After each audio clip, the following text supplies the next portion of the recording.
In this video, we're going to talk about adding your stamp of approval to every mix. Hi, my name is Joey Sturgis, and welcome to the Joey Sturgis Tones YouTube channel. If you're new here, hit that subscribe button, and to all my subscribers, welcome back.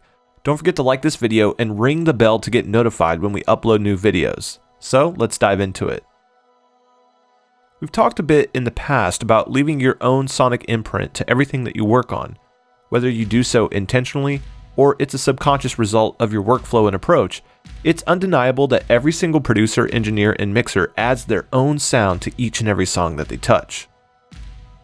One of the biggest places you can leave your mark on a mix doesn't actually involve a single instrument, but your song and session as a whole. Consider these tips as you wrap up your next mix, and you might find that adding your stamp of approval is easier than you ever thought possible. Too often, I see mixers set up a master section in their mix just to check that they're not clipping on the way out. They're using it for monitoring, but not much else. Master faders have a lot of flexibility that they can add to any mixer's arsenal. Consider using your master fader to make small tweaks to your overall sound. There's no need to add crazy effects, but a little pre-mastering can be helpful when trying to convey your vision to a band or mastering engineer.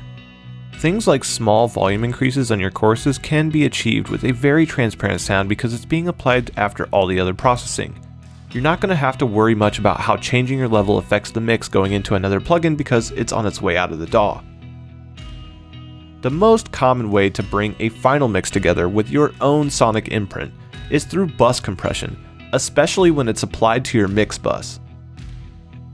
Plugins like BG Mix have been optimized to work their best on your master fader. They work to pull all of your instruments and subgroups together, and while there might be some bus compression happening before this already, a bus compressor on the way out adds a final checkpoint for any stray transients or peaks. Finding the right amount of compression to use on the way out can be tough. You've got to walk the line between a bit of glue and an overcompressed nightmare. Man, there's nothing worse than providing a mastering engineer than something that's been overcooked by mix bus compression. Undoing the damage and trying to add some separation back into the mix is a lot harder than doing the reverse. However, as long as you take a cautious approach and keep an eye on your meters, there's no reason a final mix can't be glued and dynamic at the same time. Let's take a look at how my engineer Nick is using BG Mix to catch some drum and guitar transients on his mix bus. My name is Nick Pilata. Today we are talking about BG Mix. This is the final stage before mastering where you can finally get your last bit of compression in on your mix itself. This is the stage where, for me personally, I don't compress too hard on my mix bus. I try and keep it pretty tame. I'm trying to just catch the main transients that are happening so that when we go to limiting, or when I do my limiting, there's not some transients that are constantly spiking as well. So this is just the final step to get everything smoothed out and mixed in and glued in together. So without further ado, let's dive into the session and get started. Okay, so we're here in the session now, and you can see that we have BG drums going. We've got BG bass there. We've got BG guitars on both guitar buses. BG keys on our keys, and then all of our vocals have compression as well with BG vocals. Now, what I would like to do is instantiate our plugin of BG Mix onto our mix bus. And here you'll see that we have 4 different options. We've got Careful, Lively, Bold, and Fearless. We've got the typical compression knob, the mix knob, and the output level. And then we also have on this a clipping feature and a warmth feature.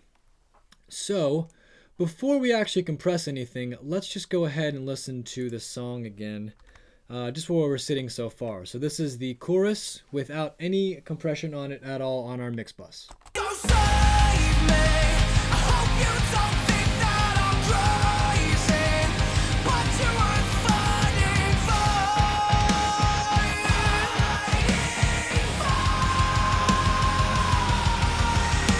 So lately, I've got to conclusion. Great, so it's sounding pretty good.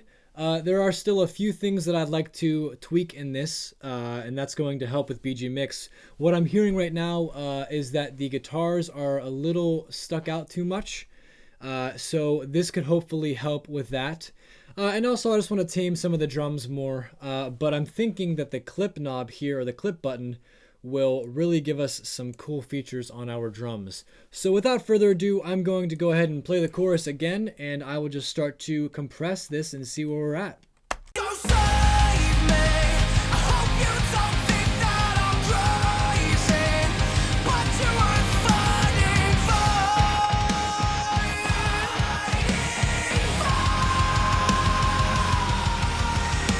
So lately, I've come to conclusions that maybe you're the girl I adore. And you were fighting each and every way. Okay, cool. So before I touch the warmth of the clip buttons, I want to just talk about the compression style that I'm going for. I really like what Bold is doing to our mix. I think it's pulling the guitars back more, which is what I was hoping for.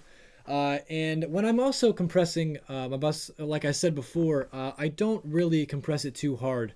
As you'll see, if I press play here, I'm only hitting it right around 4 dB of gain reduction. Listen to this. Go save me. I hope you don't think that I'm crazy, but you are So I'm only hitting it at about 4 dB of compression, which is okay because that's where I want it at. So now what I want to do is go ahead and toggle the warmth and clip switches and see what those do for our mix. Let's check that out. Go save me.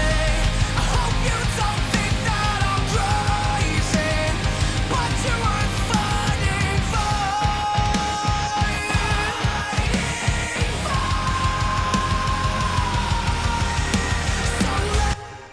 Great. The clip button is really adding some extra life to the transients of our drums, which I'm liking a lot. And then the warmth toggle there is also giving us just a really nice overall well-rounded, almost like a saturation type sound, which is sounding really awesome. So before we listen to the song and I bypass the plugin on and off, I do want to do the final step that I typically do, which is gain matching. You don't want to let your ears deceive how it's sounding. If it's louder, meaning better. That's not always the case. So what I want to do is just bypass the plugin on and off, see if we're louder than our original mix, and then adjust in our output knob accordingly. Go save me. I hope you don't think that I'm crazy, but you are fighting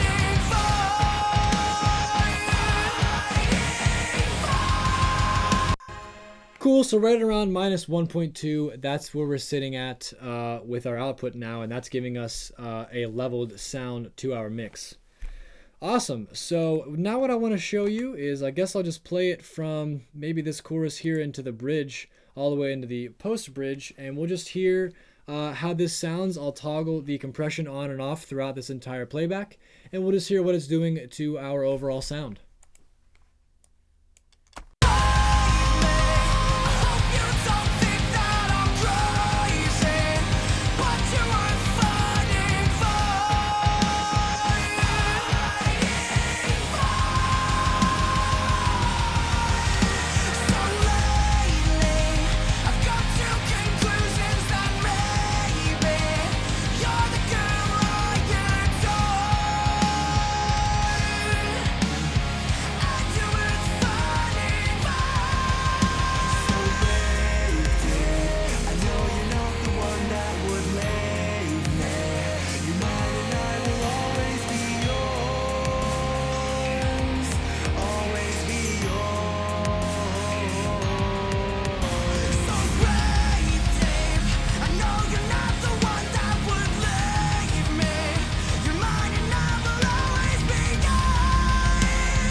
Awesome. This BG mix is giving me exactly what I want for this final mix. It's taming the guitars, especially in that palm muting section in that post bridge. And overall, it's just giving me a very cohesive and mixed glued sound. And that's exactly what our BG series is trying to do. And these are meant to work in tandem. All of our different Bus Glue series plugins are meant to work off of each other and to give you one final whole and concise mixed tone together. Listen, you want to start light. If you're just starting to incorporate bus compression into your mixes, take it easy at first with lower compression levels. Set your mix knob settings really low too. The more you have of the original source, the less apparent your compression is. Once you've built up some confidence, feel free to start using the compressor more boldly, and start trying out different features like the integrated clip circuit in BG Mix for bolder sounds. Once you've printed your final mix, it's always a good idea to listen back and be overly critical. Does this mix sound like something you'd be proud to show off? Does it represent your capabilities as a mixer? If you can answer yes to both of those questions, you're well on your way to forging your own signature sound. Are you still looking for ways to find your style? Come join the Joey Sturgis Tones forum on Facebook, where thousands of engineers and producers are sharing their techniques and experiences. JST VIP members get access to knowledge just like this, exclusive courses, tutorials, and plugins, but they also get direct access to pro mix crits from yours truly. If you're struggling with a mix, log in and submit it, and I'll tell you exactly what's working and what's not, and show you exactly what you need to tweak to take your mix to the next level. You can sign up for this program today, the link is in the description below, or just go to joeysturgistones.vip/join and we'll see you there.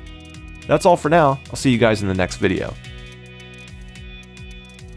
Thanks for watching. If you like this video, please subscribe and give it a thumbs up. If you got another audio buddy who would love this content, please share it. Hit the bell to get notified when we upload new videos, and don't forget to check the link in the description below before you go. You're the best. We'll see you soon.